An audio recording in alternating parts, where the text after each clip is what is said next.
মামাক কাষত পাই এজন যুৱকে কৰিলে আচৰিত কাণ্ড। বৰ্তমান গোটেই অসমত ভাইৰেল হৈ পৰিছে এই ভিডিঅ'টো। যুৱকজনে হিমন্ত বিশ্ব শৰ্মাৰ লগত এনে কৰ্ম কৰিব বুলি সঁচাই ভবা নাছিলো।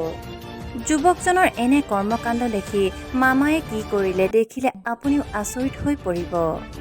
গতিকে ভিডিঅ'টি অকণো স্কিপ নকৰাকৈ শেষলৈকে চাব, তেতিয়াহে সকলো কথা মামা মোৰ বহুত ডাঙৰ সপোন আছে, মোৰ ছিংগাৰ হোৱা সপোন আছে, আপোনাৰ পঢ়া লাগিব। জুবিনৰ গান গাওঁ নে কাৰ গান গাওঁ?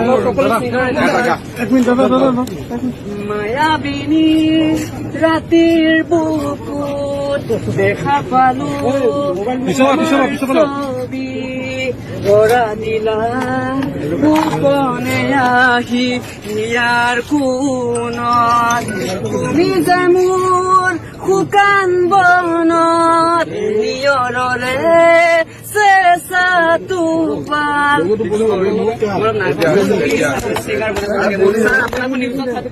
একদম ইয়াত